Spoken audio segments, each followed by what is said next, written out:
que Cristo nos ve. Quienes sabemos que Cristo nos ve. Ahora escucha el programa Doctrinas Bíblicas, una exposición sistemática de las más importantes doctrinas de la Biblia.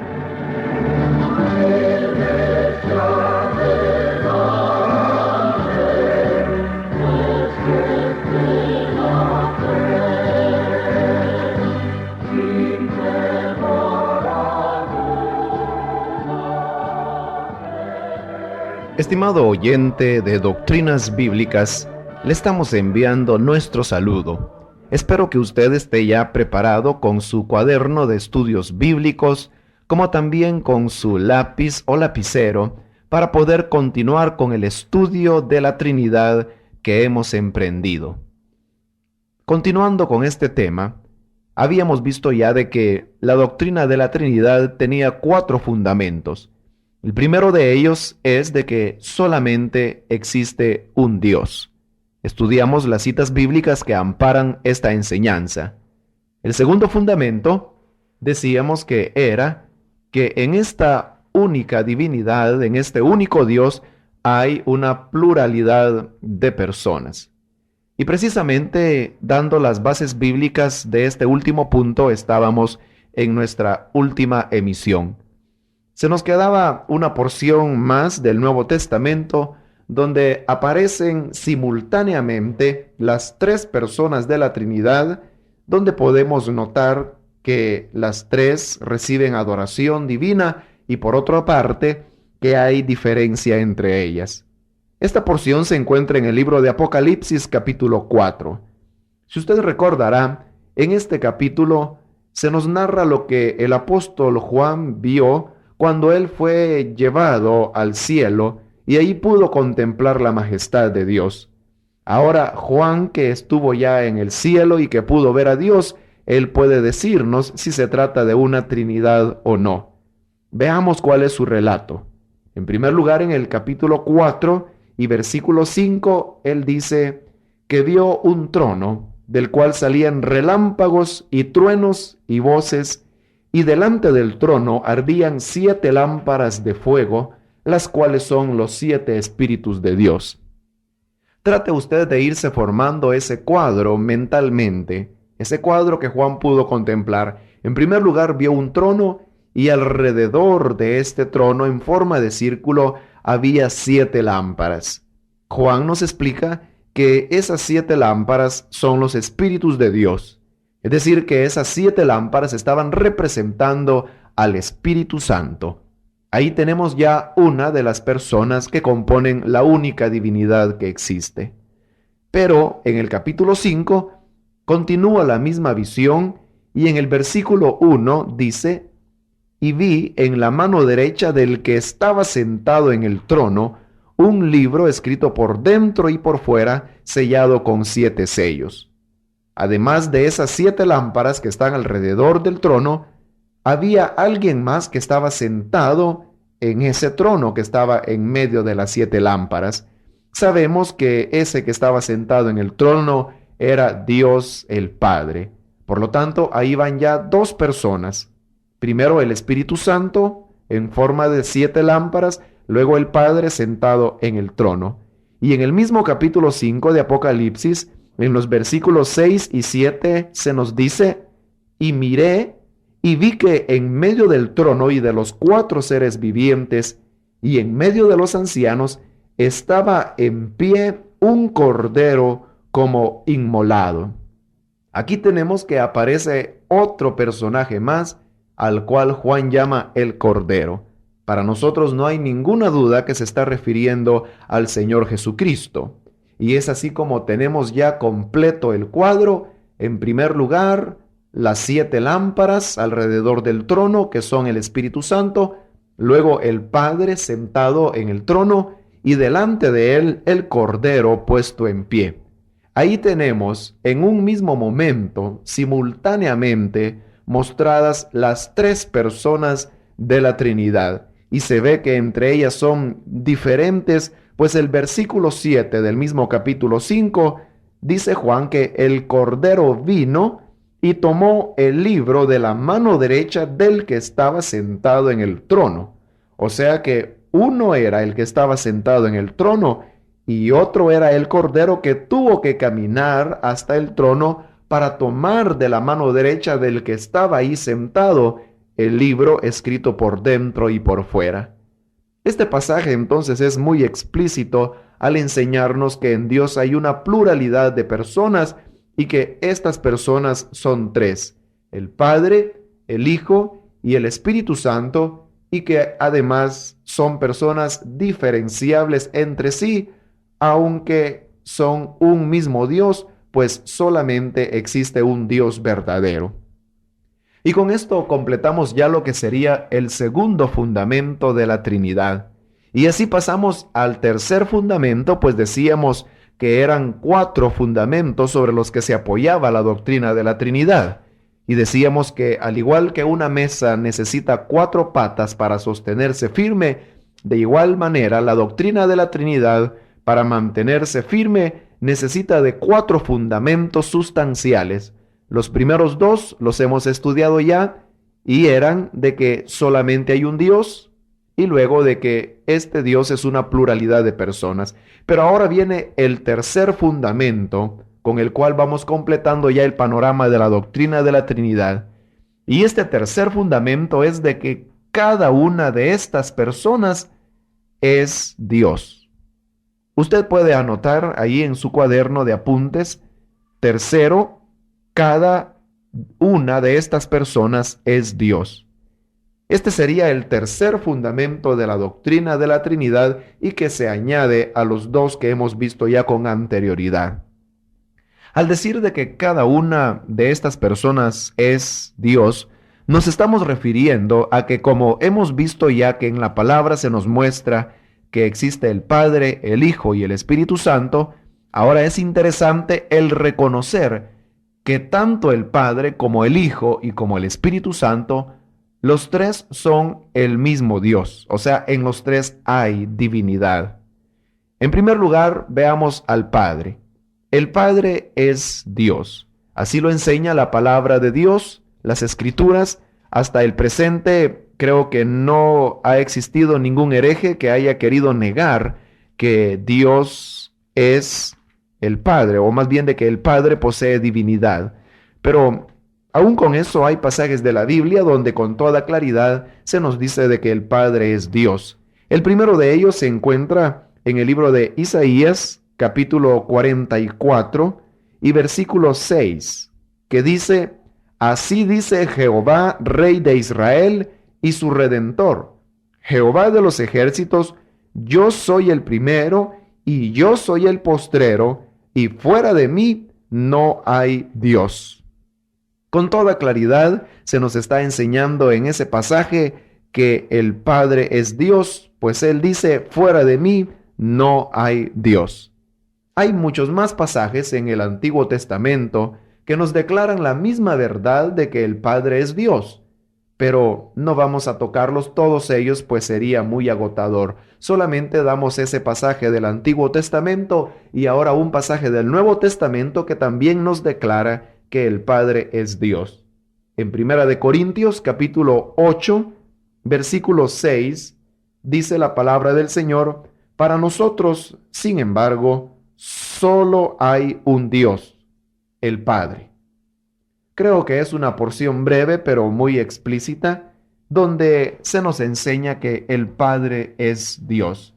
Por lo tanto, esto viene a ser ya la primera parte de este tercer fundamento, pues decíamos que este tercer fundamento asegura que cada una de estas personas es Dios y hemos visto ya de que el Padre es Dios. Ahora, con respecto al Hijo, también hay muchos pasajes de la Biblia que nos declaran que Jesús es Dios. Uno de esos pasajes es el que encontramos en la carta del apóstol Pablo a los Romanos en el capítulo 9. Romanos 9, versículo 5, dice: de quiénes son los patriarcas y de los cuales, según la carne, vino Cristo, el cual es Dios sobre todas las cosas, bendito por los siglos. Amén. Es un versículo sumamente claro donde dice que Cristo es Dios sobre todas las cosas. Por lo tanto, ahí se nos está declarando que Jesús es Dios. Otro pasaje más que nos habla sobre el mismo punto es el que encontramos en la carta a los Hebreos, capítulo 1 y versículo 8, donde dice: mas del Hijo dice: tu trono, oh Dios, por el siglo del siglo, cetro de equidad es el cetro de tu reino. Aquí el Padre habla del Hijo diciendo: tu trono, oh Dios. Por lo tanto, si el mismo Padre llama a su Hijo Dios, no nos puede quedar duda alguna de que Jesús ciertamente es Dios. Hay también otros pasajes de la Escritura que nos enseña la misma verdad acerca de que Jesús es Dios. Pues hemos visto ya de que el Padre es Dios y ahora estamos viendo de que también el Señor Jesucristo es Dios. En la primera carta de Juan, capítulo 5 y versículo 20 dice así: pero sabemos que el Hijo de Dios ha venido y nos ha dado entendimiento para conocer al que es verdadero, y estamos en el verdadero, en su Hijo Jesucristo. Este es el verdadero Dios y la vida eterna. Creo que más claro no puede estar, pues dice que el Hijo Jesucristo, este es el verdadero Dios. Es una declaración muy obvia, muy explícita, que nos enseña de que Jesús es Dios. Pero además de eso, también hemos dicho que este tercer fundamento nos enseña que el Espíritu Santo también es Dios. Y en la Biblia hay pasajes, por supuesto, que nos corroboran la divinidad del Espíritu Santo. Pasajes que nos enseñan que el Espíritu Santo no es simplemente una fuerza impersonal, sino que es ciertamente una persona divina. Y por ejemplo, en el libro de los Hechos de los Apóstoles, capítulo 5, versículos 3 al 4, dice así: y dijo Pedro: Ananías, ¿por qué llenó Satanás tu corazón para que mintieses al Espíritu Santo y sustrajeses del precio de la heredad? Reteniéndola no se te quedaba a ti, y vendida no estaba en tu poder. ¿Por qué pusiste esto en tu corazón? No has mentido a los hombres, sino a Dios. Esta porción que acabo de leer es el momento cuando en la iglesia primitiva los creyentes que tenían posesiones estaban vendiéndolas con el objeto de subsanar las necesidades materiales que tenían los hermanos pobres en Jerusalén. Y uno de estos, que se llamaba Ananías, que tenía una heredad, llegó mintiendo delante de Pedro. Pero ahora notemos que en el versículo 3, Pedro le dice: ¿por qué llenó Satanás tu corazón para que mintieses al Espíritu Santo? Fíjese bien, para que mintieses al Espíritu Santo. Y luego en el versículo 4 le dice: no has mentido a los hombres, sino a Dios. Al juntar ambas expresiones, mentir al Espíritu Santo y luego no has mentido a los hombres, sino a Dios, de una manera indirecta, Pedro estaba confirmando que el Espíritu Santo es Dios. Así que, hermanos, a través de estos pasajes podemos nosotros comprender que el Espíritu Santo también es Dios. Pero hay también otra porción de la Biblia, otros pasajes de la Biblia que nos enseña la misma verdad de que el Espíritu Santo es Dios. Por ejemplo, el apóstol Pedro dice que, hablando acerca de la inspiración de las Escrituras, que los santos hombres de Dios hablaron siendo inspirados por el Espíritu Santo. Eso es lo que dice Pedro, que los que escribieron la Escritura lo hicieron inspirados por el Espíritu Santo. Y en 2 de Timoteo, capítulo 3, versículo 16, el apóstol Pablo dice que toda la Escritura es inspirada por Dios. Por lo tanto, al juntar ambos pasajes, que Pedro dice de que la Escritura es inspirada por el Espíritu Santo y luego que Pablo dice que es inspirada por Dios, llegamos a la conclusión de que el Espíritu Santo es Dios. Así que, hermanos, no nos puede quedar ninguna duda de que cada una de estas tres personas que conforman la Trinidad es Dios. El Padre es Dios, según los versículos que hemos visto, el Hijo también es Dios y el Espíritu Santo también es Dios. Ahora, debemos aclarar que cada una de estas personas es el mismo Dios. No estamos diciendo de que el Padre es un Dios, que el Hijo es otro Dios y que el Espíritu Santo es un tercer Dios, de ninguna manera. Eso sería caer en un politeísmo. Lo que la doctrina de la Trinidad enseña es de que cada una de estas personas es el mismo Dios, aunque sus personalidades son diferenciables, como lo hemos estudiado ya en algunos pasajes. Y es así como llegamos al cuarto fundamento de la doctrina de la Trinidad, y es aquel que nos enseña que estas personas son distintas entre sí. Puede usted anotar en el cuaderno que usted tiene allí de doctrinas bíblicas, el cuarto fundamento es que estas personas son distintas entre sí. Ese sería ya el cuarto fundamento con el cual queda completa la doctrina de la Trinidad. Ahora, en la Biblia hay abundantes pasajes que nos enseñan de que hay diferencia entre las personas de la Trinidad. Y aquí es donde se hace necesario, hermanos, hacer alusión a ciertas enseñanzas heréticas que dicen que, por ejemplo, Jesús es el Padre, o que dicen que el Espíritu Santo es el mismo Jesús. Estoy seguro que usted ha oído hablar acerca de estas doctrinas. Hay ciertas sectas, principalmente aquellas que bautizan en el nombre de Jesús, que ellos tienen una idea muy errada acerca de Dios. Pues ellos dicen de que solamente existe un Dios, y en eso tienen la razón. Pero el problema es de que ellos dicen de que Dios es Jesús y que el Padre no es nada más que otro nombre más que para el mismo Jesús. Y también dicen que el Espíritu Santo no es nada más que otro nombre para la misma persona de Jesús. Por lo tanto, ellos hacen una tremenda confusión al decir de que solamente hay una personalidad, la cual es Jesús, y así niegan la personalidad del Padre y del Espíritu Santo, atribuyéndola como que si se tratase solamente de otros nombres más para la misma persona de Jesús. Esto es un grave error, ya de que según hemos visto en la Escritura, no solamente hay una persona, sino de que hay tres personas. Ciertamente un solo Dios, pero tres personas distintas. Una sola sustancia divina que no es dividida y a la vez tres personas diferentes que no se pueden mezclar. Y es aquí donde cobra importancia el cuarto fundamento de la doctrina de la Trinidad, pues a través de este cuarto fundamento nos puede quedar claro el tremendo error doctrinal en el que se encuentran aquellos que sustentan la doctrina de solo Jesús. Veamos entonces este cuarto fundamento que, como dijimos ya, es el que nos enseña que estas tres personas son distintas entre sí.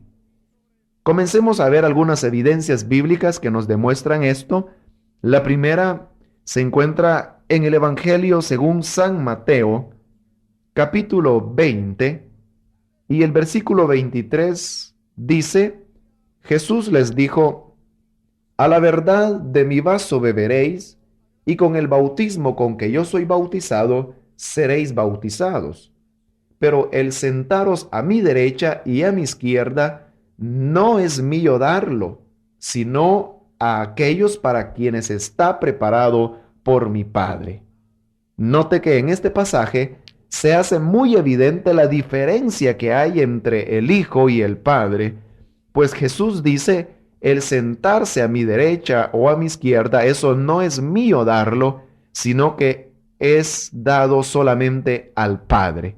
O sea, de que al decir Jesús que solamente el Padre podía dar ese favor, estaba como diciendo: yo no puedo darlo porque eso es algo que corresponde al Padre y no a mí. Y con eso estaba estableciendo una diferencia de personalidad entre el Hijo y el Padre. Y yo creo de que solamente con este versículo que acabamos de citar queda en entredicho ya el tremendo error en el que están los que sostienen la enseñanza de Jesús solo, pues ellos afirman de que Jesús y el Padre son la misma persona. Y si eso fuera cierto, entonces no tendría razón las palabras que ahora el Señor pronunciaba. Pero al decir yo no puedo dar eso, sino solamente mi Padre, estaba estableciendo una clara diferencia entre el Hijo y el Padre. Lo mismo sucede en este mismo Evangelio de Mateo en el capítulo 26 y versículo 39, donde dice, yendo un poco adelante, se postró sobre su rostro orando y diciendo, Padre mío, si es posible, pase de mí esta copa, pero no sea como yo quiero, sino como tú. Vea qué interesante que en esta porción vemos que ahora el Señor estaba orando en el huerto de Getsemaní, pero es interesante la oración que él hacía. Solo el hecho de que Jesús orara es una prueba más de que hay diferencia entre la personalidad del Hijo y del Padre, porque si el Hijo fuera el mismo Padre, entonces ¿a quién estaba orando? Pero no solamente es aleccionador el hecho de que Jesús oraba, sino lo que él pedía en la oración. Él decía, Padre mío, si es posible, pase de mí esta copa. Y nótelo bien, decía, pero no sea como yo quiero, sino como tú. Con eso el Señor estaba estableciendo una diferencia de voluntad, que una podía ser la voluntad del Hijo y otra la del Padre, cuando Él decía, no sea como yo quiero, sino como tú. Así que, amados hermanos, en eso podemos aprender que una cosa es el Hijo, el cual tiene su propia voluntad, y otra cosa es el Padre, el cual también tiene su propia voluntad. El Hijo dijo, no sea como yo quiero, sino como tú quieras. Entonces hay diferencia entre la persona del Hijo y del Padre. La misma verdad se nos enseña en el mismo Evangelio de Mateo, capítulo 27, en el versículo 46. Dice la palabra de Dios, cerca de la hora novena, Jesús clamó a gran voz diciendo, Elí, Elí, lama sabactani, esto es, Dios mío, ¿por qué me has desamparado? Este es otro pasaje de las Escrituras donde podemos notar la enorme diferencia que existía entre la persona del Hijo y del Padre. En esta porción que hemos leído, se presenta al Hijo de Dios clavado en la cruz a punto de expirar y decía, Dios mío, ¿por qué me has desamparado? Notemos bien de que Jesús ahí estaba argumentando que el Padre lo había desamparado. Y aquí podemos ver otra vez el tremendo error en el que se encuentran los que sostienen la doctrina de solo Jesús. Ellos afirman de que Jesús es el mismo Padre. Entonces, ¿cómo era posible de que el Padre desamparara a Jesús si Jesús es el mismo Padre? Es algo ridículo, es una doctrina insostenible.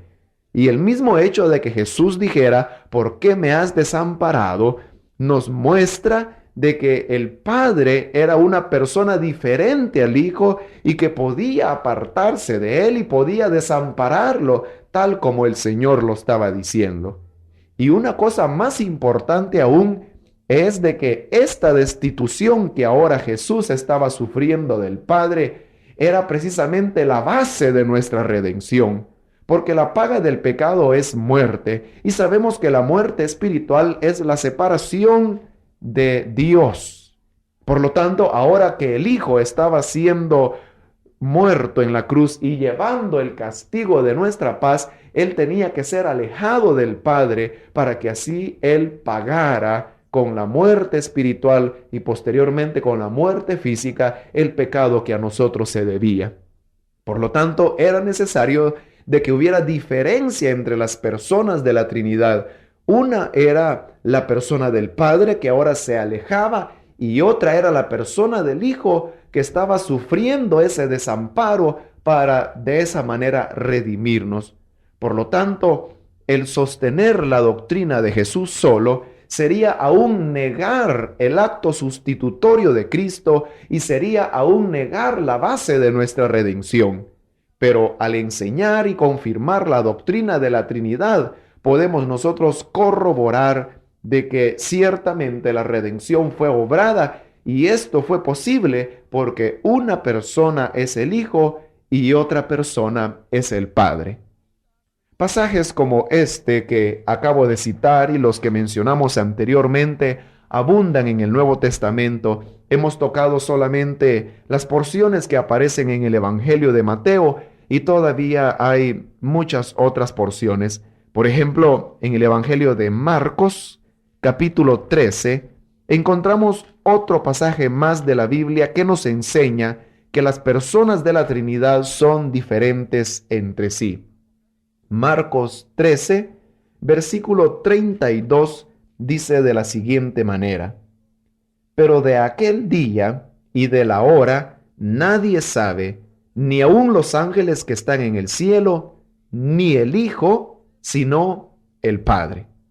Aquí Jesús estaba hablando sobre la venida del Hijo del Hombre y él dice, de esa hora y de ese día nadie sabe, sino no lo saben los ángeles, ni tampoco el Hijo, sino solamente el Padre. Pero fíjese qué interesante, él dijo, no lo sabe el Hijo, sino solamente el Padre. Por lo tanto, una cosa es el Hijo y otra cosa es el Padre.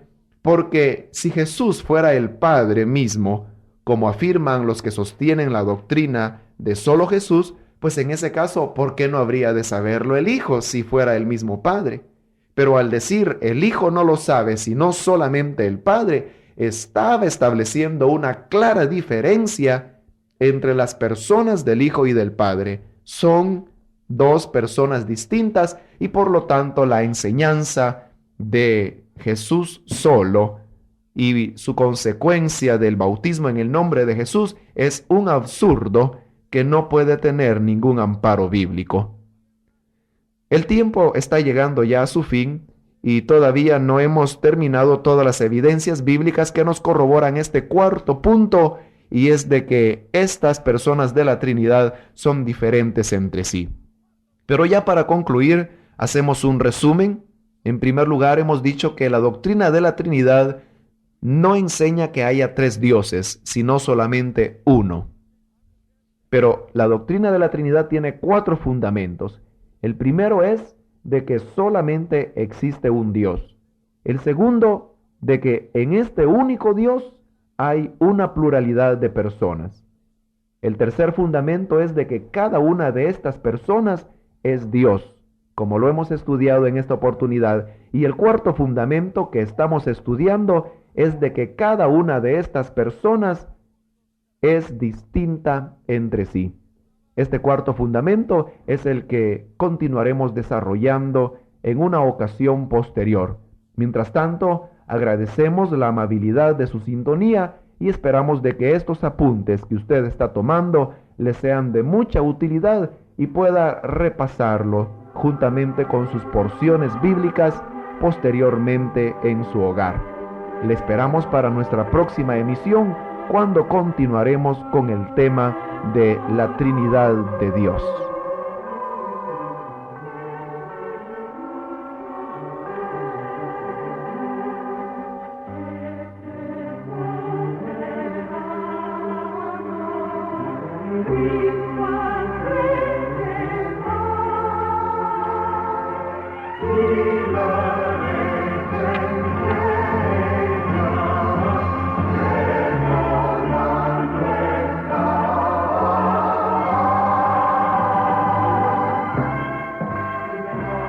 Este ha sido el programa Doctrinas Bíblicas, una exposición sistemática y detallada de las doctrinas más importantes de las Sagradas Escrituras.